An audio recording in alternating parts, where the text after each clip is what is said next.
மாண்புமிகு புரட்சித் தலைவர் எம்ஜிஆருடைய ஆட்சியோடும் புரட்சித் தலைவி மாண்புமிகு அம்மாவுடைய நல்லாட்சியோடும் தமிழகத்தில் ஒரு 4.5 ஆண்டு காலம் நல்ல சிறப்பு ஒரு ஆட்சி நடத்தி இன்றைக்கு எதிர்கட்சி தலைவராக இருந்து கொண்டிருக்கின்ற அண்ணன் எடப்பாடி பழனிசாமியுடைய நல்ல ஆதரவோடும் இந்த பகுதியில் ஐயமலசை பொறுத்தவரை குடிநீர் பிரச்சனைக்காக ஒரு தண்ணி டேங்கும் அதே போல இந்த பள்ளிக்கு ஆம்புலன்ஸோடும் போன்ற நிகழ்ச்சி நல்லபடியாக முடித்திருக்கின்றது. அந்த சிறப்புலா நிகழ்ச்சியில் கலந்து கொண்டு சிறப்பித்துக் கொண்டிருக்கின்ற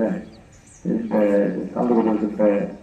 ஊராட்சி செயலாளர் பாவனன் அவர்களே, இந்த நிகழ்ச்சியில் கலந்து கொண்டிருக்கின்ற ஒன்றிய செயலாளர் ஜெகதீஷ் அவர்களே,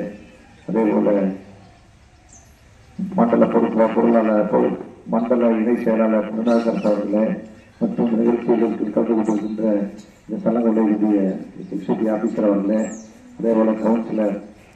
பூபதி அவர்களே, கவுன்சிலர் அண்ணன் கருணா அவர்களே மற்றும் நிகழ்ச்சியில் கலந்து கொண்டு சிறப்பித்துக் கொண்டிருக்கின்ற தங்கராஜ் அவர்களே, பெற்றோர் தலைவர் தங்கராஜ் அவர்களே,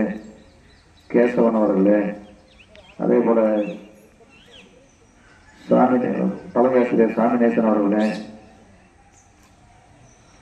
நல்லசாமி அவர்களே, அமரேஷ் அவர்களே, லோகநாதன் அவர்களே, பால்கர் ராமசாமி அவர்களே, பால்கர் அண்ணாமலை 2 பால்கர் அண்ணாமலை அவர்களே, பால் அவர்களே, செயலாளர் கோபாலகிருஷ்ணன் அவர்களே, அன்பு அவர்களே, செந்தில் அவர்களே, மதிக்க